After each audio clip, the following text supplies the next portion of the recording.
Hello my dear students and friends, welcome back.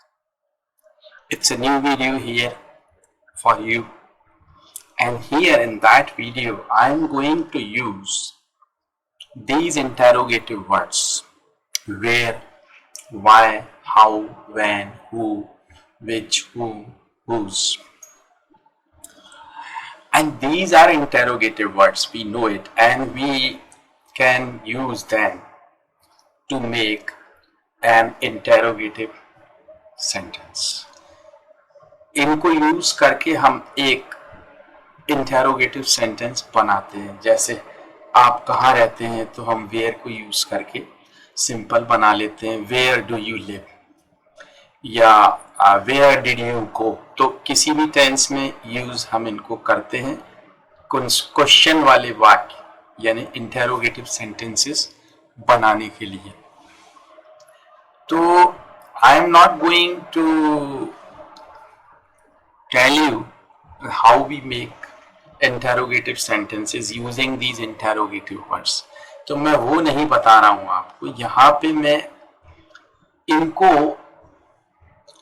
ये interrogative word जब बीच में आ जाते हैं सेंटेंस के तो उनका मतलब interrogative नहीं होता. मैं वो सेंटेंसेस आपको यहाँ बताने वाला हूं. तो चलिए शुरू करते हैं.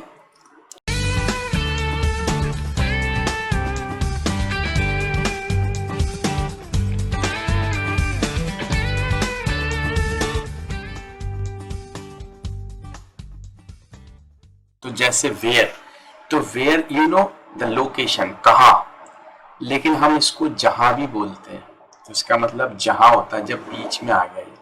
वाई, क्यों, या उस वजह से, हाउ कैसे, या जिस तरीके से. तो इस तरीके से हम इनको यूज करने वाले हैं. तो मैं यूज कर रहा हूं इनको यहाँ सेंटेंसेस में वन बाय वन, और आप उसको देखेंगे कि ये किस तरीके से काम करेगा यहाँ. तो जैसे मैं अगर एक सेंटेंस बोलूं हिंदी में कि मेरा कुत्ता वहीं बैठता है जहां मैं बैठता हूं, तो अब कैसे बनेगा ये, मेरा कुत्ता वहीं बैठता है जहां मैं बैठता हूं. तो माय डॉग सिट्स, इसको हम थोड़ा बोल्ड करते हैं और साइज बढ़ाते हैं फॉन्ट का. तो मैंने कहा माय डॉग सिट्स, अब जहां के लिए वेयर आई सिट. तो ये सिंपल सा बन गया. अब यहाँ पे वेयर इंटेरोगेटिव फॉर्म में नहीं है. किस फॉर्म में, जहां. तो my dog sits where I sit. तो आप ऐसे बना सकते किसी भी टेंस में, इसको आप बनाइएगा. मैं सब वो डिटेल में ज्यादा नहीं डिस्कस करूंगा. If you think you can make some sentences, please make these sentences and write here in the comments. इस वीडियो के नीचे आप कमेंट्स में लिख सकते हैं वो, ठीक है. तो अब चलते हैं वाई की तरफ. अब मैंने आपसे कहा, अब सुनिएगा ध्यान से, कि मुझे पता है आप वहां क्यों गए थे. अब यहाँ पे क्यों गए थे प्रश्न नहीं है. मैंने आपसे प्रश्न नहीं किया कि आप वहां क्यों गए थे. मुझे पता है आप वहां क्यों गए थे, मतलब किस कारण से गए थे. तो मैंने कहा I know why you went there. तो मैं इस तरीके से इसको बोलूंगा, ठीक है. ये मैंने पास्ट में बना दिया. ये तो बहुत डिटेल की चीज है, वो हम बाद में डिस्कस करेंगे. मैं अभी जनरल एक आपको आइडिया दे रहा हूँ, ठीक है. हाउ, अब ऐसे ही हाउ, अब मैं कहूं कि मुझे तो पता है कि बैंक से पैसे कैसे निकाले जाते हैं, या एटीएम से पैसे कैसे निकाले जाते हैं. या मैंने आपसे पूछा क्या आपको पता है, तो डू यू नो. अब यहाँ पे चूंकि कोई इंटेरोगेटिव वर्ड की जरूरत नहीं है. डू यू नो कि बैंक से या एटीएम से पैसे कैसे निकाले जाते हैं. तो do you know how many is withdrawn,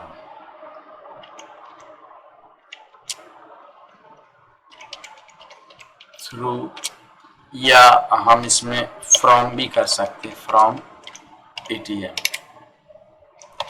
तो अब ये देखिए, आपने कहा क्या आपको पता है कि एटीएम से पैसे कैसे निकाले जाते हैं? तो ये मैंने यूज कर दिए हैं। आप वैन भी यूज कर सकते हो। अब वैन का यूज कैसे कर सकते हैं? जैसे मैंने आपसे कहा कि अगर जैसे ये क्वेश्चन में बोलता कि मैं आप कब सोकर उठते हो, तो when do you get up in the morning बोल देते हम। लेकिन मैंने कहना है कि आप कब उठते हो ये मैं नहीं जानता। I don't know when you get up in the morning. तो ये सिंपल हो गया, I don't know when you get up in the morning. ये हो गया सेंटेंस। अब ऐसे हु के लिए भी यूज कर सकते हो। ये वही व्यक्ति हैं जो मुझे कल मिले थे, तो this is the man, this is the man who met me. तो ये जो, अब आदमी वो व्यक्ति के लिए हम जो, तो अब यहाँ पे कौन नहीं है इसका, this is the man who met me yesterday. तो ये सेंटेंस हो गया। अब इसी तरह आप विच का कर सकते हो। अब मैंने कहा किसी मेहमान से पूछा मुझे बताइए आप क्या खाना पसंद करेंगे, विच फूड या व्हाट फूड। अपन व्हाट भी इसमें यूज कर सकते हैं, यहाँ लिखा नहीं है मैंने, तो व्हाट भी यूज कर सकते हैं। तो जैसे मैंने पूछा प्लीज या would you please tell me, ये भी हम बोल सकते हैं। Would you please tell me what food या विच फूड, है ना। तो व्हाट या विच भी कह सकते हैं, which food, you please tell me what or which food you would like to have। इसको हम यहाँ इसको ऐसे ले लेते हैं, ठीक है, have in dinner, in dinner, ठीक है। तो ये बन गया सेंटेंस। तो विच का भी हो गया, यहाँ पे व्हाट भी यूज हो गया। अब whom, तो अब जैसे मैंने पूछा, क्वेश्चन होता था whom do you love, whom do you live with, आप किसके साथ रहते हो, ये हो सकता था। लेकिन अभी मेरे को क्या कहना है कि मैं नहीं जानता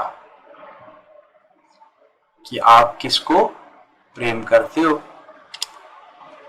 आई डोंट नो तो whom you love most, सबसे ज्यादा आप किसको प्रेम करते हो। तो मैं तो अपने परिवार को करता हूँ और अपनी कंट्री को करता हूँ। I love my country most और I love my family most. तो ये भी यहाँ पे यूज कर लिया। अब हम whose का भी यूज कर सकते हैं। तो whose का मतलब होता है किसको, है ना, किसका, किसकी। तो अब जैसे सिंपल होता whose pen is this, तो ये किसका पेन है।